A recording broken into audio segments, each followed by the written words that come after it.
Ranchi test में जब वो गेंदबाजी करने उतरा तो उसकी आग उगलती गेंदों को देखकर अंग्रेजों के होश उड़ गए और दर्शक बुमराह को भूल गए।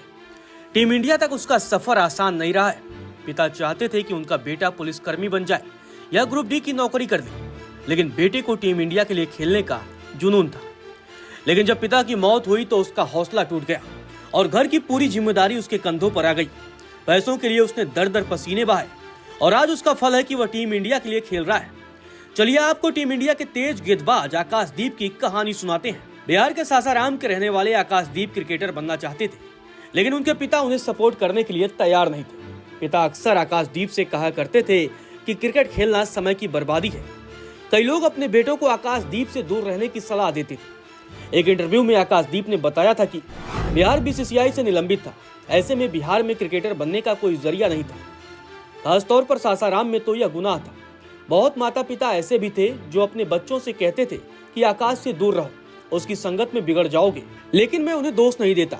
मैं जहां से आता हूं वहां क्रिकेट खेलकर कुछ हासिल होना भी नहीं था।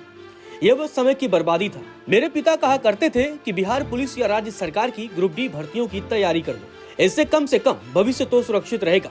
मेरे पिता खुद ही इन परीक्षाओं के फॉर्म भर देते थे, लेकिन मैं परीक्षा हॉल से कापियां खाली ही छोड़कर आ जाता था। कहते हैं अगर आप में कुछ करने का जुनून हो तो कायनात भी आपका साथ देती है। आकाशदीप के साथ भी कुछ ऐसा हुआ।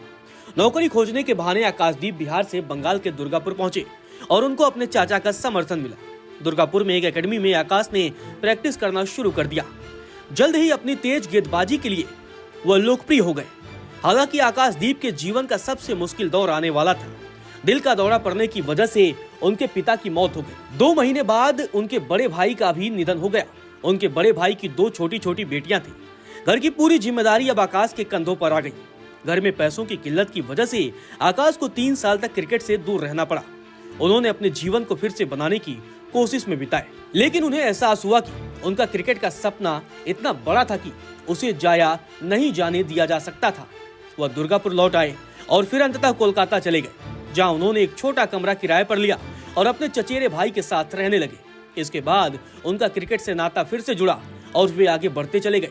एक इंटरव्यू के दौरान संघर्ष के दिनों को याद करते हुए आकाशदीप ने कहा था कि 6 महीने में पापा और भैया का देहांत हो गया। मेरे पास खोने के लिए कुछ भी नहीं था, लेकिन मुझे घर की जिम्मेदारी भी उठानी थी। फिर एक दोस्त की मदद से मुझे पश्चिम बंगाल के दुर्गापुर में एक क्लब में खेलने का मौका मिला। शुरुआत में मैं अपने क्लब के लिए लेदर बॉल क्रिकेट खेलता, लेकिन तब पैसे की काफी किल्लत थी, इसीलिए मैं महीने में 3-4 दिन घूम घूम कर टेनिस बॉल क्रिकेट खेलता था। इसके लिए मुझे हर दिन के 6,000 रुपए मिल जाते थे। मैं महीने के 20,000 तक जमा कर लिया करता था। इससे मेरा महीने का खर्च निकल जाता था। मेरे पास कभी कोई एक कोच नहीं था। सुराशीष लारी, बंगाल के मौजूदा असिस्टेंट कोच अरुण लाल सर, रानो सर यानी रानादेव बोस ने मेरी मदद की है। आकाशदीप के क्रिकेट करियर की बात की जाए तो शुरुआत में उनको बंगाल की अंडर 23 टीम में खेलने का मौका मिला और जल्द ही उनको रणजी ट्रॉफी में डेब्यू करने का भी सौभाग्य मिला। दिसंबर 2019 में उन्होंने फर्स्ट क्लास क्रिकेट में डेब्यू किया और फिर 2022 में उनको आईपीएल में खेलने का मौका मिला।